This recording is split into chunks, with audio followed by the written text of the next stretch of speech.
All right, today we're making a patio in this backyard, which is a long way from the road. So you got to make sure you charge extra for that. We're going to bring our MT85 stand-on Bobcat through here. The deck's been removed already. And we're going to be building a patio here. This is going to be 20 feet by 14 feet out right here. We're going to dig all this out, get as close to the fence as possible. This drain pipe will stay there. We're going to add 2 steps over there. We're going to address this window well and get it attached to the house because it doesn't look right. And we got this job because where that gazebo is over there on the other side of the fence, we worked there earlier in the spring. And this guy watched us do our work over there and he was quite impressed. So that's why we're here. So I'll bring you back once we dig all this out and show you the progress. Aaron here. We're progressing quite nicely now. Everything's dug out. It was a little hot. It was a little bit of a pain in the ass, but we're getting her done. So now I'm going to take you back there and show you what we've gotten dug out before we put the gravel in.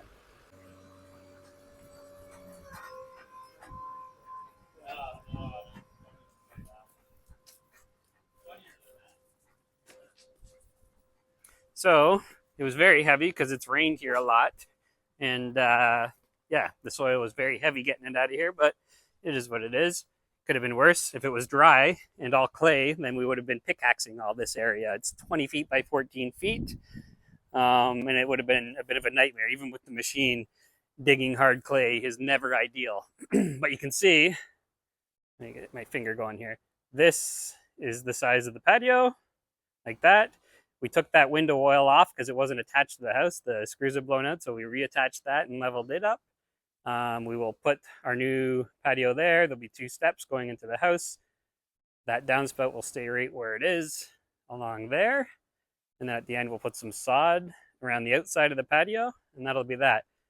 We're just about to start bringing in gravel. This will probably eat up like 5 yards-ish of our gravels. We're going to use crush and run for our base layer, and we're going to get that tamped every couple of inches, and then we're going to add our screenings, which for leveling this we'll be using HPB, high performance bedding, HPB, and yeah, we'll get our pipes laid and get all this laid out and cut in by tomorrow. We're going to try not to make any cuts. We're going to start at the corner of the house here with our brick and work that way towards that fence.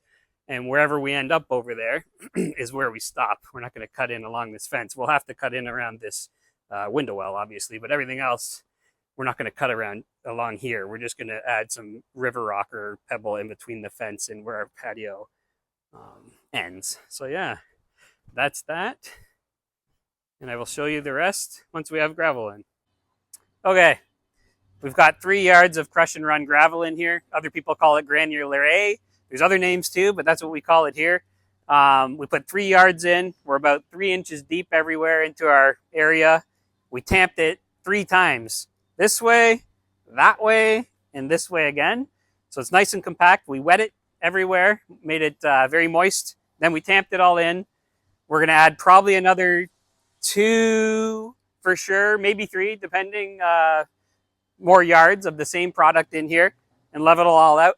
We grab a rake. When we first get it all in here with our wheelbarrows, we just give it a quick leveling by hand. After we put a bunch of piles everywhere, we just quickly level it out by eye with no leveling bars or levels, and we get it close to level as possible. Then we wet it with the hose, just a light wetting with the hose. Then we run over the tamper with it, that tamper right there, a plate tamper, 3 different times. Horizontal, that way, horizontal. And then after we put our next 3 in, we'll be up to our height where we can bring in our bars and our high performance bedding, our HPB for leveling. We'll set up all their bars in here, get everything perfectly level, and start laying brick. We'll show you that soon. Okay, we're leveling now. I told you I'd show you it with the bars in. So now our bars are in. We've measured down off this sill 18 inches because this is our patio height right here. And that's 18 inches from here to here. We're going to have 2 steps that sit on the bricks right here, and they're 6 inches each. So we've leveled these 2 bars. They're in, and they're perfectly level across here now. We're going to continue doing that all the way across. All these bars are going to get leveled this way, and they're all going to slightly slope that way. Once we get them all in and we screed all this, we pull all the screenings down and level everything perfectly, we'll start laying our brick from this corner in a straight line working this way. And as we get to these bars that are trenched in, we'll pull them out, fill those trenches in as we move, and lay out our brick like this all the way till we get to the end over there and over there. Everything will be interlocking and perfectly sloping that way away from the house. All right, I told you I'd bring you back when we were putting the bricks in, but here we go. Bricks are now in. Everything's almost perfectly level. We're about to polymeric sand this entire thing, sweep in all our sand, and then once we do that, we're going to put plywood down and we're going to use a vibrating plate tamper to go over everything.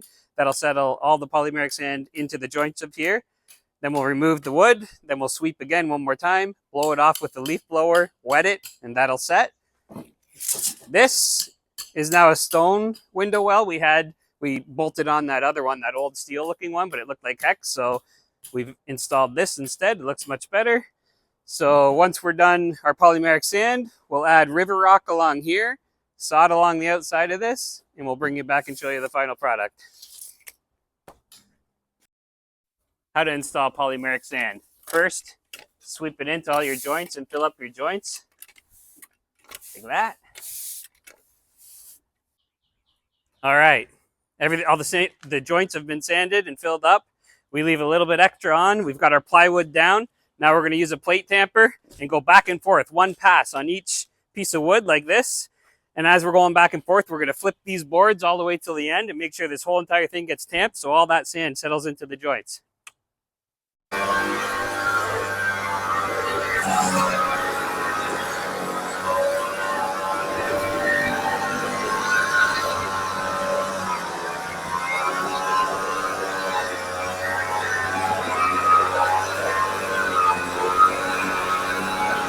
All right, everything's been tamped, settled into the joints. Now you top up on an angle to the lines. So all these joints stay nice and full, like that. And then once you do this whole patio, you blow it off with the leaf blower, then you wet it.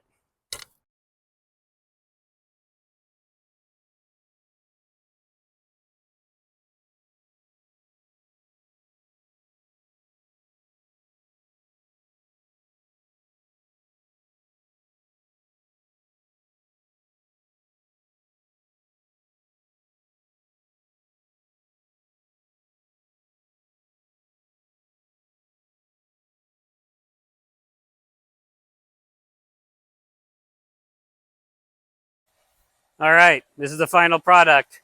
Patio's in. It's still a little damp because we wet it all after putting in the polymeric sand. We wet it twice. Steps are in. These are 5-foot steps centered on that patio door, so they look pretty sweet. With the sides, window well, river rock along the side in between the fence and the patio where we ended. So we didn't have to make any cuts along here. The only place we had to make cuts was right here along our window well, and they're just 1, 2, 3, 4 cuts. Boom, perfect. That's the way we like it. We did one strip of sod around the outside to finish it off, and the customer is going to take care of the rest himself, whether he does sod or seed. We did trample all this down. If you look over here, we trampled all this down all the way out to the front and back. So we ended up putting soil everywhere and seeding that just to fix what we damaged. Other than that, it's another one done. Thanks.